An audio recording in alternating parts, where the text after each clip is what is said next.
my favorite boulder. And this is the last straw. Fill your hand, you son of a bitch. Hello, this is Uncle Jim. Previous video, I was shooting milk jugs with the Varminator 50 grain bullets here. And you're probably asking why, but now you know. We've been neglecting the ground squirrels around here, and when they get huge, which they are, the cats don't seem to be interested in them. So we have a problem. We have holes dug all over the place, and it's time. So I'm killing two birds with one stone. One bird is, my son loves his little AK pistol here, the Zastava, and it's in 223. And the other is, I just started loading 223, but I quite enjoy it. I don't know why. I didn't think I would, but my supply of the military stuff was kind of dwindling, so decided to load for it, and I'm glad I did. However, I only had Varget powder, and that should be dedicated to 223. It works awesome, or it should be dedicated to 308, but it works awesome in 223, and I was very happy with it and surprised how well I got groups just starting out and trying. So my son found the powder at the ATV store, so we are trying H335. That's what we shot in the milk jug. And I'm really liking this because it's not stick and it throws beautiful in the brass smith powder measure right here. So that is a win-win. So, since this is a 10-inch chrome line 1-in-7 twist, I wasn't sure if it would like the lighter bullets like this. I know my Colt would, that's a 1-in-12. But it doesn't mind it at all. And then we had to figure out the suppressor thing, because these little short suckers are a loud son of a bitch. So, my old 308 can here is an old SDN6. 12 years old, could be working on 13 years old. And it has a quick mount type deal. And I was telling him, this has a weird threading on it. I don't think we could find anything like the original mounts here. This one's a flash hider mount. It's a 51 tooth. But sure enough, J-Mac made one that fits this. And I'll tell you what, I love J-Mac stuff. They make all kinds of stuff, threaded and adapters for cans or whatever you want to use. And they make really nice muzzle brakes. So, he got this in the old 51 tooth, the obsolete, that fits this weird threading. I forget what it is. It's like 20, it's huge. Anyway, they had this mount, and it works perfectly. As a matter of fact, the can is tighter on this when it's locked up than some of the AACs, the original mounts for this. Now, I prefer just threading on now because I'm tired of buying mounts, right? But this thing is an unusual type deal. And it locks up. I can't believe how good that works. I'm afraid to have it with the can off. This is going to be louder than hell. And you don't have to time this brake. And they work awesome. So it's Pussycat with the can on it. Now, the other good thing is, we just sighted this in. Hang on, I hear footsteps. I'll be back. Okay, sorry. We just sighted this in, and I was amazed how the impact didn't change with this heavy can on there. And as a matter of fact, it looked like it was the same point of impact. We'll find out when we go to a longer range, 50 and 70. So that was good news. The windage was perfect. So very happy with this. Works on this, and it tames down the hideous noise you get with a 10-inch 223. It's still a little loud, but hey, it won't blow your ears off if you need it. All right. So also he has a K&S adjustable piston in here that he thought, well, maybe I should do that in case we shoot it suppressed. There's more blowback, more pressure. And I didn't think with a 308 can there'd be that much back pressure, so he just clicked it to 10. This thing goes, I forget how many clicks, but you got a long way. And believe it or not, it was overgassing. I need to go show you the brass. It's in the garage. Hang on again. Son of a bitch, I'll never get through this, cats.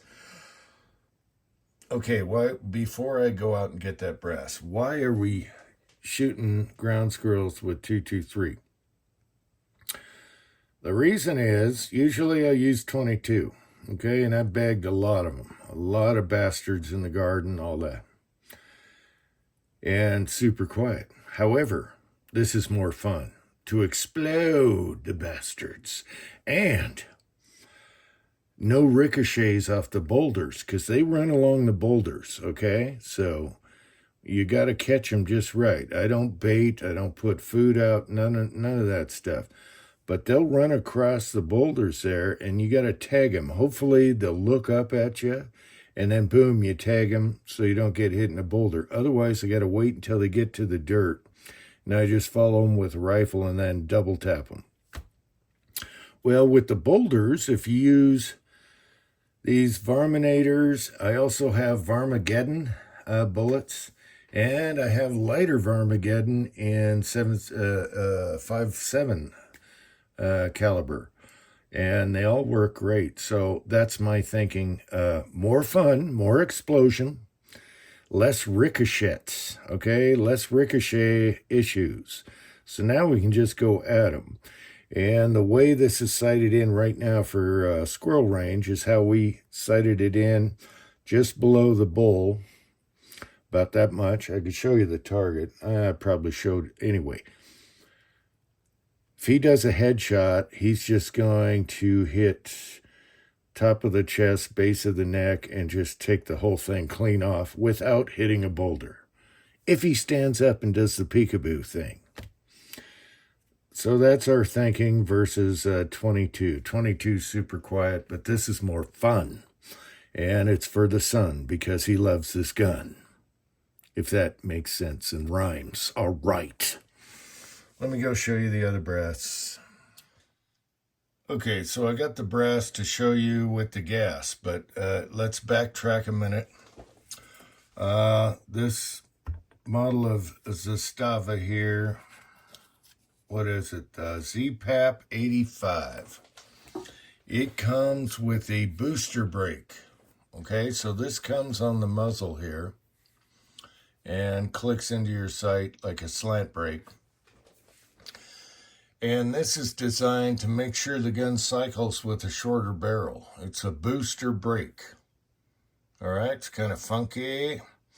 But look at the threading on that sucker. So the threading is 26 by 1.5 millimeter left hand.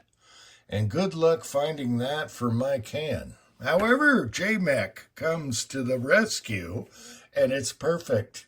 It's perfect. I love these guys. I'm not affiliated with them. I hope this helps somebody that's interested in the same thing. So we take the booster off.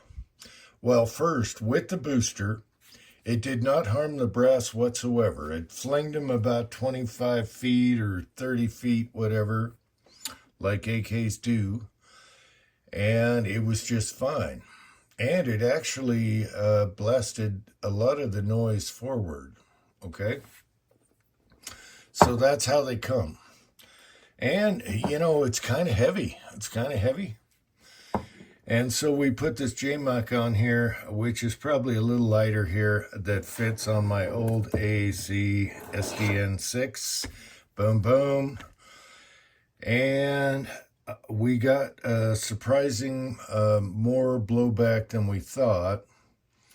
I told them just 10 clicks, And this is what happened with PMC, which is kind of mild, actually. So let's do this. The first shot with 10 clicks on the adjustable gas piston here, which is super easy to use. Showed that in a previous video. Look at how much the neck is. Now, the brass has always been good, no dings. It leaves a little bit of polishing on the brass. That's probably the chamber. If I ran some steel case through it, it would smooth out that chrome chamber. But that is perfectly fine for reloading. It's not harming anything, dinging. Like I said before, no major ejector marks or extractor marks. So the rims are good. That's what impressed me about this gun. So anyway, with 10 clicks, we beat the hell out of that neck. So we clicked her down a little more, and this is all with the 308 cam with more pressure. And then we only got one ding right here. And the next video will be testing all this. I'm going to test different grain bullets and everything. So we only got one ding here. Now, in the milk jug video I did with the varmiters here, 50 grain, using H335. I should tell you the load, but maybe I shouldn't. Anyway, it's right in the middle. Nothing to the brass. Nothing. Absolutely no problem. And I think he clicked it down a few more clicks. Now he's telling me, we started at 10. I think this will go 40 clicks. All right, to open up the gas port. Something like that. So our next video is going to be timing this thing just right. But these that I loaded here with these Barnes bullets, the brass turned out perfect. I don't know where I'd put it right now, but it was perfect with the can on it. And the point of impact was the same as with the booster on it. So that was totally happy with that. My son is super happy, and that's why I'm doing this, okay? However, I have to admit, I'm enjoying this too. And I guess that's what father and son stuff is all about. I'm actually enjoying reloading with it, and I'm very happy with the H335 here. I'm going to get some more of this. They had more in stock. It just throws perfectly. I'm still weighing it and throwing it, but it's throwing the same every time. So way better than the stick powder. And it seems to be working. So the next video coming up, I still got to do 10 millimeter cranky video here, is timing that, getting it perfect with the can on, because that's how we're going to shoot it. We're not getting any gas in the nose. Usually, sometimes, like with the 308, right here for your takedown cover, you'll get a little gas in the nose. And in the 308, we were getting that, and I just put an O-ring on the inside of this takedown latch, and that solved everything. All right? So I hope this makes sense to certain people that are interested in all this stuff going on. And there's a lot going on at once. But we're super happy with this, and then we'll continue with this. So I'm just going to load a bunch of rounds. Obviously, we're going to shoot it suppressed all the time. This thing would be annoying. You would not like the guy next to you at the range shooting a muzzle brake on a 10-inch 223. I'm sorry, you won't. So I guess that's my tidbit. I hope this wasn't too long or too much of a cluster. I'm not going to edit and try and make it right and do it 10 times. So there. I will say, I never thought I'd be loading a scrawny 223, and I love it. So I actually love loading for it. So we'll do a lot of AR videos and AK videos now that we got an AK and 223. Why? Well, I would love it in 300 blackout, but I'm actually liking it in 223. Once you quiet her down, to Chinatown. Until next time, thanks for watching. America.